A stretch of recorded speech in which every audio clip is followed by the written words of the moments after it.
यदि हम विकसित भारत 2047 का लक्ष्य रखते हैं और अपने भारत को पुनः विश्वगुरु बनाना चाहते हैं तो निश्चित ही हमें अपनी प्राचीन शिक्षा प्रणाली गुरुकुल शिक्षा प्रणाली को वापस लाना होगा और पुनः अपनी संस्कृत को समृद्ध करना होगा। हमारी संस्कृत भाषा की शिक्षा ही वह शिक्षा है जो गुरुकुल शिक्षा प्रणाली में हमारे अपने भारत को विश्व गुरु बनाने में सक्षम थे। जरा सोचिए तो ऐसा क्या हुआ कि भारत के प्रधानमंत्री को अपने देश की नहीं, एक विदेशी टीचर का नाम मन की बात में लेना पड़ा।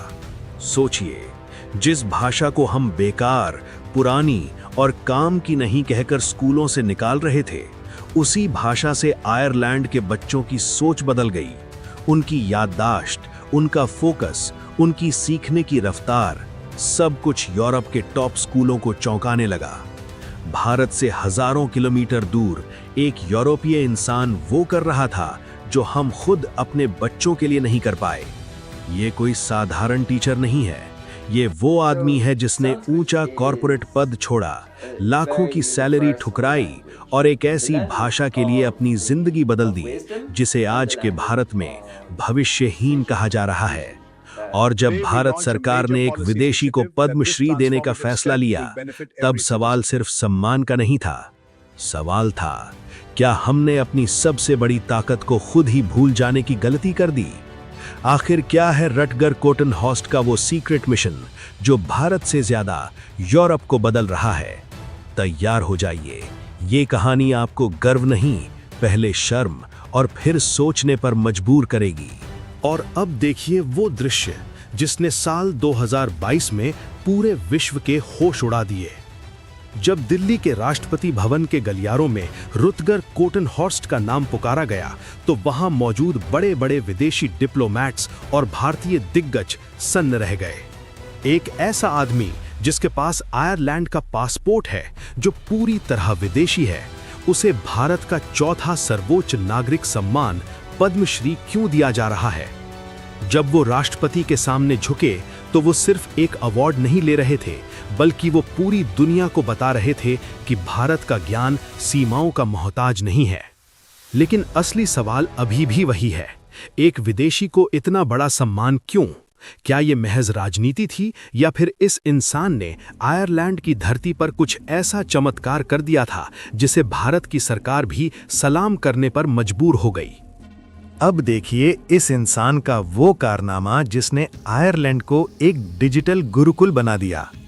रुतगर कोटनहॉर्स्ट ने जो किया वो आज का भारत सोच भी नहीं सकता। उन्होंने डबलिन के जॉन स्कॉटिश स्कूल की पूरी नींव ही बदल दी। अनिवार्य संस्कृत, उन्होंने इस स्कूल में संस्कृत को ऑप्शनल नहीं बल्कि मैंडेटरी यानी अनिवार्य बना दिया।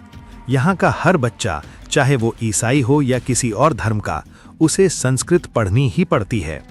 अद्भुत प्रार्थना, सोचिए, जहाँ पश्चिमी देशों में बच्चे पॉप म्यूजिक पर झूमते हैं, वहाँ रुतगर के छात्र सुबह की शुरुआत ओम पूर्णमदः पूर्णमिदम् और नमस्ते अस्तु भगवन जैसे मंत्रों से करते हैं। जब ये आयरिश बच्चे एक सुर में प्रार्थना करते हैं तो ऐसा लगता है जैसे डबलिन की हवाओं में साक्षात सरस्वती उतर आई हों। आयुर्वेद इन सिलेबस, उन्होंने सिर्फ भाषा नहीं पढ़ाई, उन्होंने बच्चों के लिए वेलबींग कोर्स बनाया। वहाँ के 12 साल के बच्चों को पता है कि उनका शरीर वात, पित्त या कफ में से क्या है। वो अपनी डाइट और अपनी लाइफस्टाइल आयुर्वेद के हिसाब से तय करते हैं। उन्होंने sanskrit.ie नाम का एक ऑनलाइन पोर्टल बनाया ताकि यूरोप का हर नागरिक भगवद गीता को शुद्ध उच्चारण के साथ पढ़ सके। उन्होंने संस्कृत को धर्म नहीं बल्कि विज्ञान बनाकर पेश किया। ये सब शुरू हुआ एक ऐसी खोज से जिसने रटकर की पूरी दुनिया बदल दी। 21 साल की उम्र में रटकर गणित के दीवाने थे, लेकिन उन्हें पश्चिमी गणित में वो पूर्णता नहीं मिल रही थी। तभी उनके हाथ लगी स्वामी भारती कृष्ण तीर्थ की वैदिक मैथमेटिक्स। जब उन्होंने उन सूत्रों को हल करना शुरू किया तो उनके होश उड़ गए। वो जटिल सवाल जिन्हें कंप्यूटर फेल कर देते थे, भारत के प्राचीन सूत्र उन्हें एक लाइन में खत्म कर रहे थे। रटकर चिल्ला पड़े, हाउ इज दिस पॉसिबल? यहीं से शुरू हुई उनकी अद्वैत वेदांत की भूख। उन्हें समझ आ गया कि जिस देश का गणित इतना ताकतवर है, उसकी भाषा कैसी होगी। उन्होंने अपना सब कुछ दांव पर लगा दिया और शुरू हुई एक ऐसी यात्रा जो उन्हें आयरलैंड के आरामदायक कमरों से उठाकर भारत की तपती धूप में ले आई। क्या आप जानते हैं कि एक ऊंचे पद और पावर का मोह छोड़ना कितना मुश्किल होता है? रटगर के पास सब कुछ था।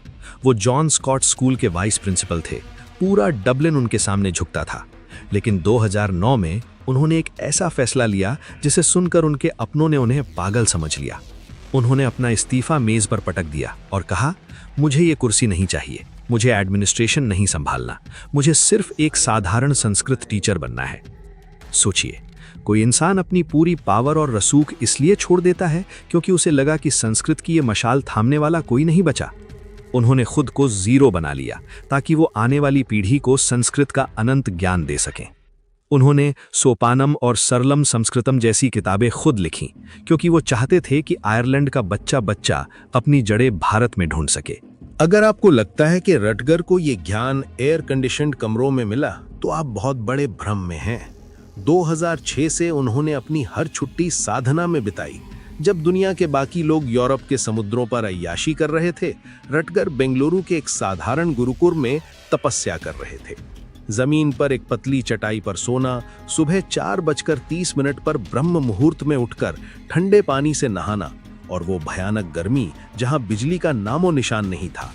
उन्होंने उत्तर भारत के महान शंकराचार्यों के चरणों में बैठकर घंटों संस्कृत व्याकरण के पेचीदा सूत्र सीखे। उन्होंने श्री अरविंदो आश्रम पौंडीचेरी में डॉक्टर नरेंद्र के साथ मिलकर महीनों रिसर्च की कि कैसे पश्चिमी बच्चों को संस्कृत के खेल खिलाए जाएं।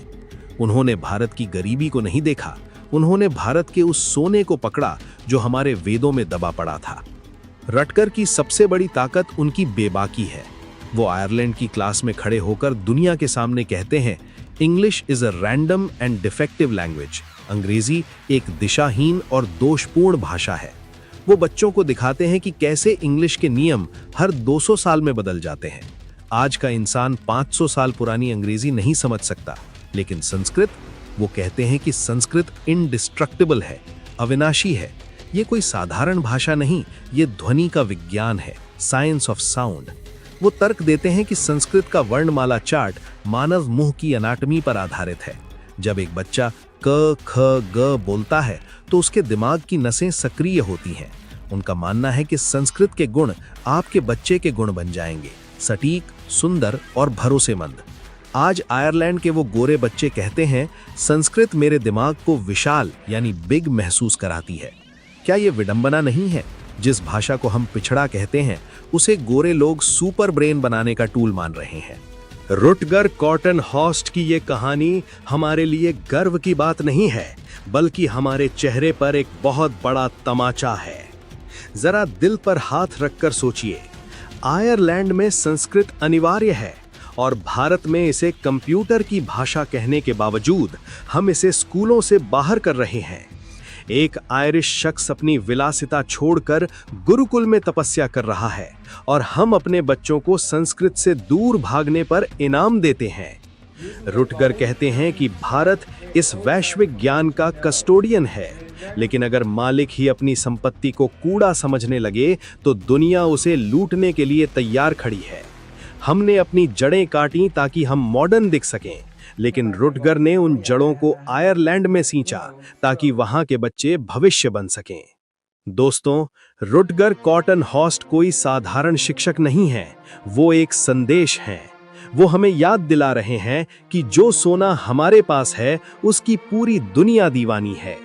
अगर एक विदेशी इंसान अपनी जिंदगी संस्कृत के लिए लुटा सकता है, तो हम अपनी इस विरासत के लिए क्या कर रहे हैं? रुटगर आज भी आयरलैंड में डटे हुए हैं, हर दिन यूरोप की हवाओं को ओम की गूंज से पवित्र कर रहे हैं। अगर आपको आज इस आयरिश ऋषि की कहानी ने झकझोर दिया है, तो इस वीडियो को हर उस भारतीय तक पहुंचाएं जो अपनी संस्कृति पर शर्म करता है। उन्हें दिखाएं कि असली विज्ञान हमारे वेदों में है। वीडियो को लाइक करके कमेंट में प्राउड इंडियन और सल्यूट टू रुटगर लिखें। याद रखिए, जब तक संस्कृत है तब तक भारत है, और जब तक भारत है तब तक सत्य जीवित है। जय हिंद, वंदे मातरम।